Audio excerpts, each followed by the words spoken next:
L'invité de Nicolas Terrien. Bonjour Nicolas. Bonjour, ce matin nous recevons deux invités. Michel Chassier, conseiller régional, secrétaire départemental du Front National et candidat à la mairie de Blois, tête de liste de la liste Une autre voix pour Blois. Bonjour. Bonjour. Et également avec nous Hubert Depiré qui est membre de cette liste. Bonjour. Bonjour. Merci d'avoir accepté notre invitation. Quelques mots d'actualité nationale. Michel Chassier, pour commencer cet entretien, François Hollande hué sur les Champs-Élysées lundi matin en marge des commémorations du 11 novembre. Qu'est-ce que ça vous inspire ? Et très clairement, nous avons condamné, Marine Le Pen a condamné ces manifestations qui ne sont pas de notre fait. Nous étions présents, des représentants du Front National étaient présents à cette commémoration nationale pour rendre hommage aux morts. C'est une journée commémorative. Comme j'étais présent à Blois avec plusieurs personnes, comme nous étions présents à Romorantin, à Salbris, à Mer, dans différentes villes du département, en aucun cas nous n'avons manifesté. Alors il y a eu quelques manifestations à l'issue de la cérémonie, pas pendant la cérémonie, mais à l'issue de la cérémonie du 11 novembre à Paris, où François Hollande a été hué quand il est reparti. Ces manifestations n'étaient pas notre fait. Vous avez été montré du doigt, pourtant. Nous avons été montrés du doigt, oui, c'est une manœuvre, et là je trouve cela, c'est scandaleux de la part de Manuel Valls. C'est une manœuvre parce que le noyau des manifestants qui a provoqué ces huées était lié à un mouvement qui en réalité est proche de l'UMP et pas du tout du Front National. Voilà, donc vous dites que ce n'est pas du tout... Et alors que des militants, des élus présents du Front National qui étaient là pour rendre hommage aux morts pour la France, qui étaient là pour participer à une cérémonie commémorative, ont été arrêtés préventivement et sans aucun motif à l'occasion de cette cérémonie. C'est cela qui est scandaleux et qu'il faut dénoncer, mais il y a une tentative actuellement, il y a des tentatives pour essayer de nous montrer du doigt à chaque fois qu'il y a un événement, un dérapage, quelque chose qui se produit. Alors il y a un autre dérapage, l'affaire Taubira, naturellement, la une du journal Minute. Oui, mais là encore, il faut rappeler que Minute, alors depuis plusieurs années, est un journal qui avait été repris par Patrick Buisson, qui était le conseiller de Nicolas Sarkozy. Et la spécialité de Minute, depuis, c'est de conforter les positions de la droite forte d'une certaine partie de l'UMP qui essaie de reprendre notre électorat et surtout de nous tirer dessus avec boulet rouge. Donc là aussi, les responsabilités, c'est pas le Front National. Minute n'est pas un journal du Front National, il est plutôt proche de cette frange dure, ou en parole du moins, de l'UMP. Pardon, excusez-moi, faut-il un remaniement ministériel? C'est vrai que la question se pose là, donc au lendemain des commémorations du 11 novembre. Je ne sais pas si ça pourrait servir à grand-chose. Un remaniement, bon, ce serait un remaniement technique, peut-être pour qu'il y ait moins de clash, de discorde, de couac, voilà, je cherchais le mot, qu'il y ait moins de couac à l'intérieur du gouvernement. Mais je ne pense pas que ça change véritablement la situation politique, l'impopularité grandissante du chef de l'État. Et on est dans la logique du quinquennat. Et qui a changé complètement la donne politique. On a pensé que Nicolas Sarkozy était un hyper-président. C'était peut-être lié à sa personne, à sa façon de communiquer, mais c'était lié aussi au fait que nous sommes dans le régime du quinquennat et cette coïncidence entre les élections législatives et les élections présidentielles fait que cette dualité, avant on avait un président arbitre, un président de la République qui avait un peu de recul et de hauteur, et un Premier ministre qui gérait au quotidien les affaires du pays. Et on pouvait éventuellement le changer. S'il devenait trop impopulaire, aujourd'hui on voit bien que c'est le président de la République qui gère en direct. Le Premier ministre n'a plus le rôle qu'il avait avant. Et d'ailleurs, l'impopularité touche presque davantage le président de la République que le Premier ministre, qui est considéré comme un second rôle par les Français. Donc un remaniement ne servira à rien? Je crois que ça ne servirait à rien sur le fond. Les Français attendent un changement de politique et un remaniement pour continuer la même politique n'apporterait rien à mon avis. Alors on observe beaucoup de mouvements sociaux, outre les mobilisations qui se déroulent donc ces jours-ci. Il y a celle des bonnets rouges bien évidemment qui a démarré il y a plusieurs jours maintenant. Ces mouvements sociaux sur fond de ras-le-bol fiscal. Qu'est-ce que ça vous inspire précisément finalement cette forme de contestation protéiforme? Mais on arrive à un moment où on a l'impression effectivement que la coupe est pleine. Parce que les nouveaux impôts, les nouvelles taxes ne datent pas d'aujourd'hui, elles se sont accumulées. Elles se sont accumulées, je dirais, depuis plusieurs années, parce que cela a commencé sous Nicolas Sarkozy. qui a déjà créé une vingtaine de nouvelles taxes, dont l'écotaxe.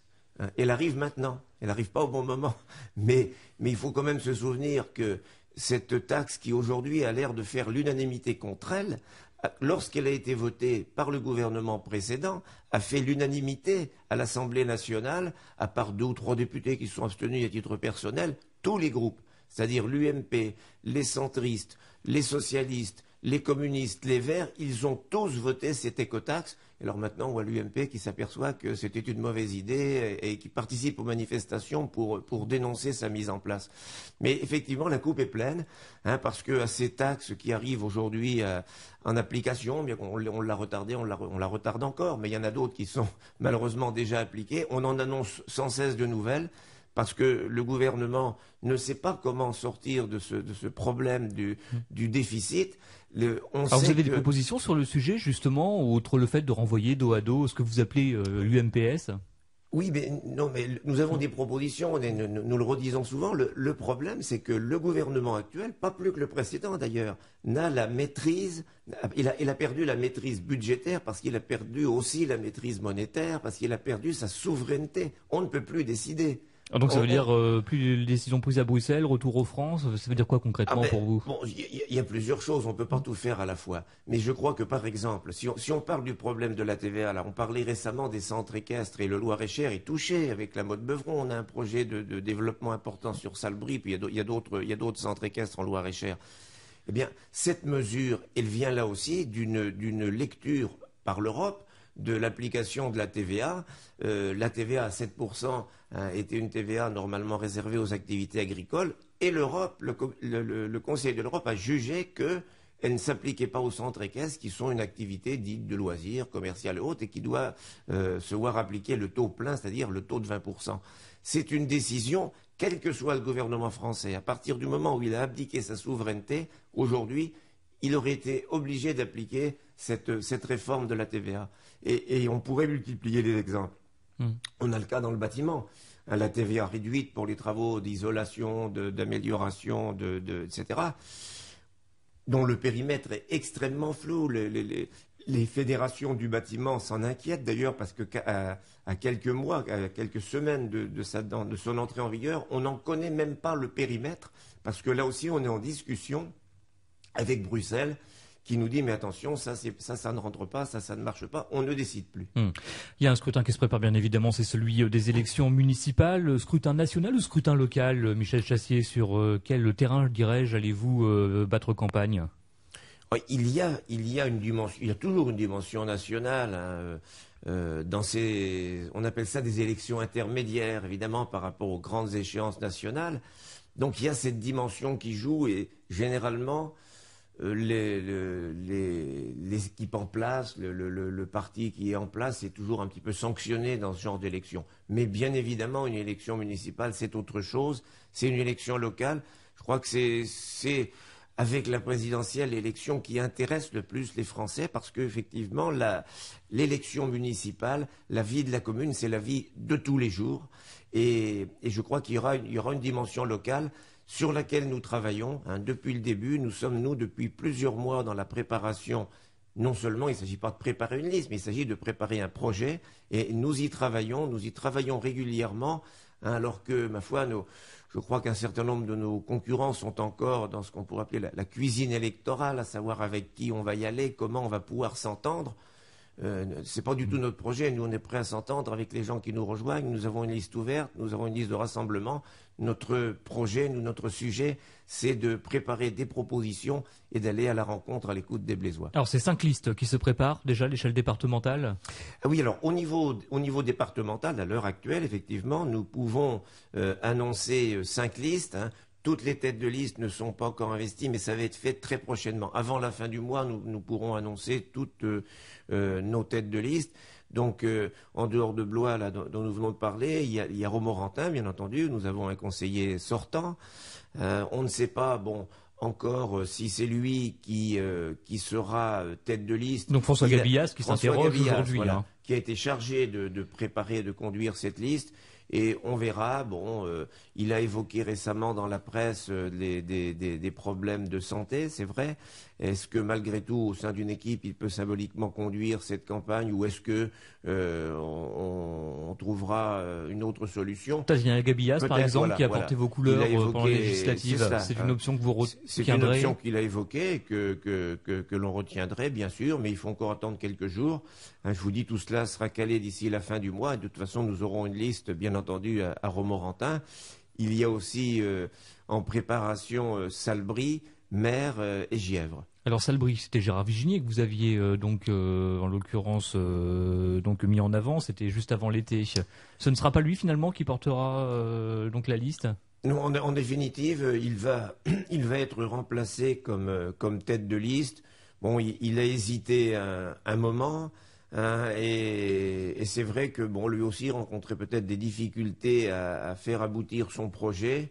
Et au sein de l'équipe, puisqu'il y avait quand même un bon noyau qui s'était déjà constitué, il y a eu une concertation au sein des membres de cette équipe municipale pour s'accorder sur une autre tête de liste, là aussi pour avoir l'image du renouveau. Et relancer un dynamisme sur la ville de Salbris, qui en a besoin.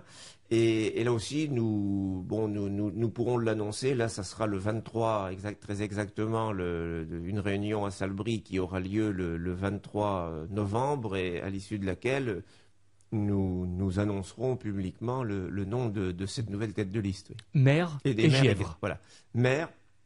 À Gièvre, on sait que c'est Alain Redsin, qui est depuis plusieurs années à Gièvre maintenant, avant d'avoir été conseiller municipal de Romorantin, mais il a quitté cette ville il y a quelques années, donc en toute honnêteté démissionné du conseil municipal, et aujourd'hui qu'il est investi localement, qu'il est sur la ville de Gièvre, il a souhaité présenter une liste, ma foi, qui avance assez bien. J'ai participé à une réunion il y a une quinzaine de jours où les choses avancent bien.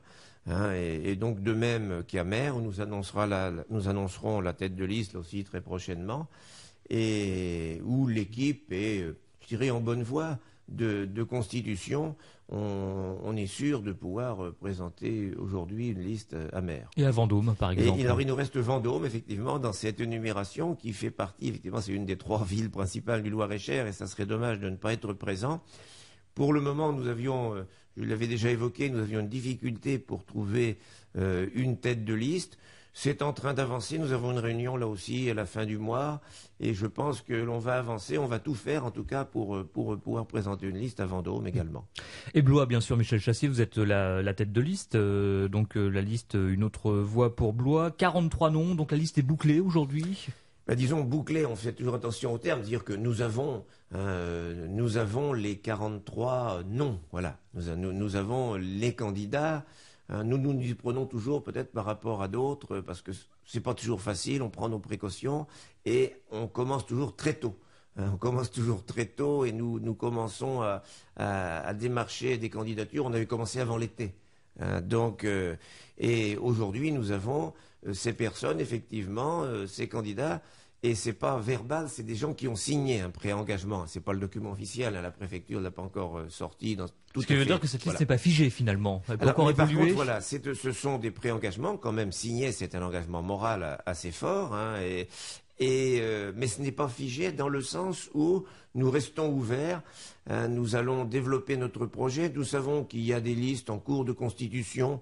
Peut-être que toutes n'arriveront pas à échéance, n'arriveront pas à terme, si on peut dire, et que certains qui pensaient se présenter sur telle ou telle liste, finalement se diront le projet que nous défendons sur notre liste est intéressant, il y a une équipe sérieuse, une équipe qui est au travail, et voilà, il y a des gens qui pourraient nous rejoindre. Vous laissez la porte ouverte à d'autres personnes qui ne figureraient pas sur d'autres listes, en gros, d'autres sensibilités politiques, clairement. Bien sûr, bien sûr. Nous avons dit depuis le début, dans une élection municipale, c'est essentiel, je crois. Renouvellement. C'est un terme qui s'applique à votre liste. En général, quand on présente une liste, c'est toujours le mot qui revient, bien évidemment. Oui, mais il y a un renouvellement, je crois, très très fort. Bon, j'ai pas fait le compte exact parmi donc tous les gens qui ont déjà signé ces préengagements, mais je pense qu'on est à peu près à 80% de renouvellement. Et je disais, en gros, si l'on prend dans la tête de liste, disons, la douzaine de personnes, puisqu'on n'a pas encore établi vraiment l'ordre dans lequel on présentera nos candidats en tête de liste, mais disons dans la douzaine de personnes qui peuvent constituer la tête de liste et qui travaillent à notre projet, il y en a 2 qui figuraient sur la liste précédente et les 10 autres qui sont des personnes nouvelles. Tout adhérente au Front National? Non. Disons que dans la tête de liste principalement, parce que c'est des gens qui sont plus engagés. Évidemment, mais pas tous. Et il y a des exceptions. Et puis après, dans la liste, comme en 2008 d'ailleurs, nous avons des gens effectivement qui ne sont pas adhérents au Front National. C'est pas une exigence pour faire partie d'une liste municipale, bien sûr, d'avoir sa carte au Front National. C'est une liste où nous souhaitons travailler. Pour l'avenir, nous disons vraiment que Blois a besoin d'un nouveau souffle, a besoin de se relancer parce que Blois n'a pas avancé beaucoup, ou du moins pas suffisamment pendant ce mandat, pas plus que sous le mandat précédent. Les projets n'avancent pas bien vite. On retrouvera d'ailleurs un certain nombre de questions qui étaient déjà sur la table en 2008 et on les retrouve en 2013 sans que des solutions aient été apportées.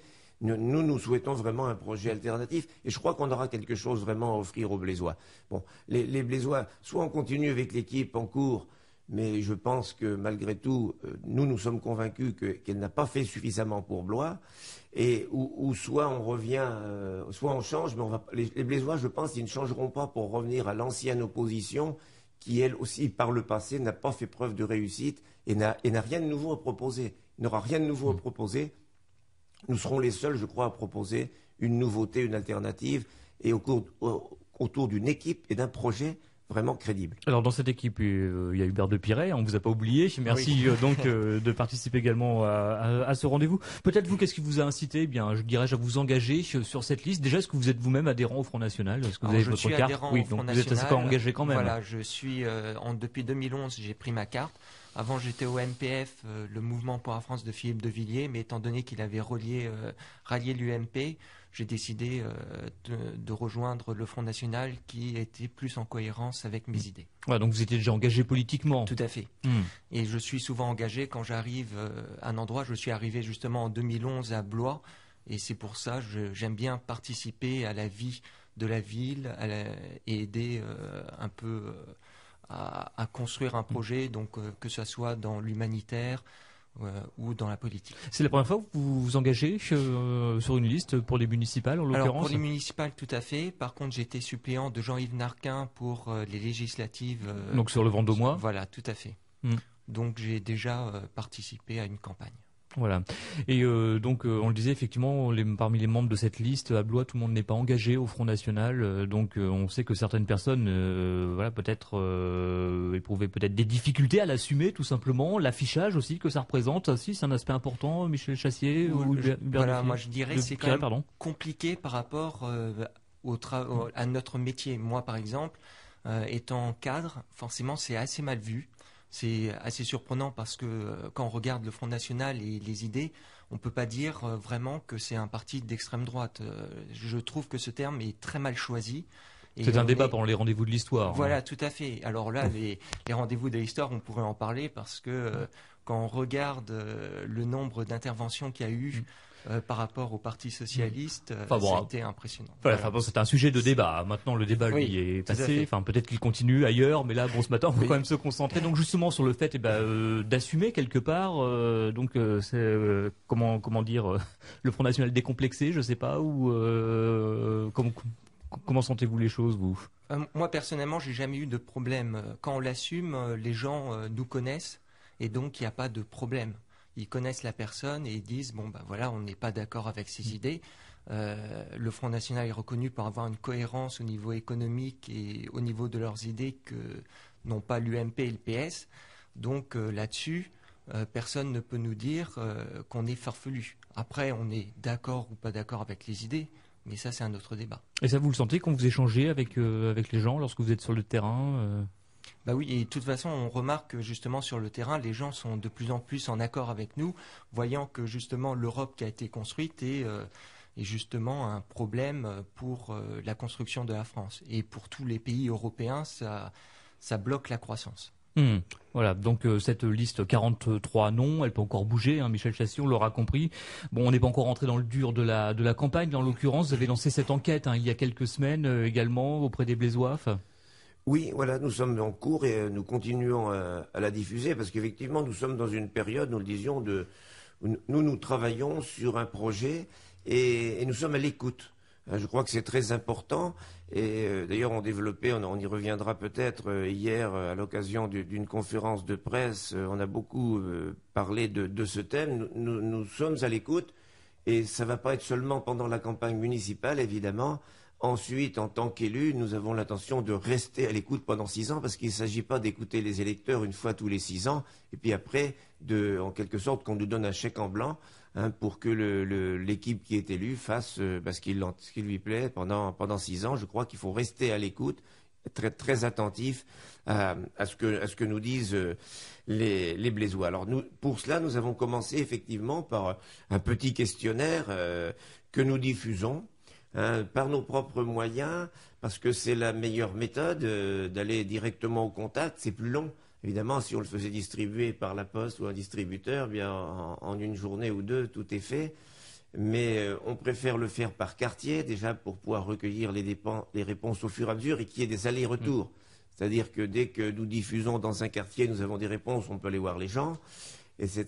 Et puis au cours de diffusion, on rencontre aussi des gens, donc il y a des échanges. Et qu'est-ce que vous leur demandez aux Blésois dans cette enquête ? Disons que c'est assez succinct parce qu'évidemment on ne peut pas traiter toutes les questions, mais on traite, je ne sais pas, une quinzaine ou une vingtaine de questions sur un certain nombre de points touchant à la vie locale.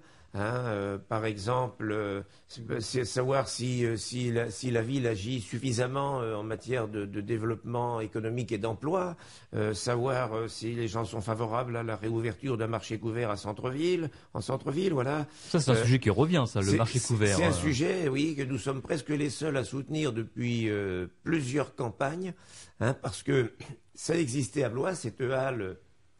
Comme ça existe à Tours, Orléans, enfin je crois que si on prend toutes les préfectures de France, on doit être, je pense, une exception. Une ville de 50 000 habitants qui n'a pas son marché couvert, avec les stands de commerce de bouche qui manquent en centre-ville aujourd'hui. Et c'est une formule qui fonctionne très bien là où c'est pratiqué. Et on ne comprend pas pourquoi dans tous les projets de centre-ville, parce qu'il y en avait il y en a à chaque municipalité un projet de relance, de redynamisation du centre-ville, et à chaque fois cette question est éludée ou alors on ne trouve pas de réponse, mais je pense qu'il y a. Donc ce sera un sujet de campagne. Voilà. Il y en aura d'autres évidemment. Peut-être juste Michel Chassy, est-ce que leur tourne la finalité de cette enquête, c'est quoi ? Ça vous servira peut-être à alimenter votre programme Oui, bien sûr, parce que pour le moment, nous présenterons notre programme par étapes à partir du mois de janvier. Là, nous sommes dans une phase effectivement de construction, d'écoute, de préparation. Et puis à partir de janvier, nous pourrons décliner des grandes propositions thématiques, dans le domaine économique, dans le domaine de la sécurité, dans le domaine de l'éducation, dans le domaine de la circulation, du stationnement. Et déjà sur la démocratie locale également. Voilà, sur la démocratie locale, en fait, on souhaite faire le système de la votation suisse. Donc chaque année, justement, pouvoir demander aux Blésois leurs avis sur un certain nombre de projets. C'est normal, étant donné que les Blésois payent un impôt, c'est normal de savoir où il va et d'avoir leur avis. On en reparlera bien évidemment. Merci en tout cas Michel Chassy, merci également donc Hubert de Pirey d'avoir été nos invités ce matin. Très bonne journée. Il est 8h04.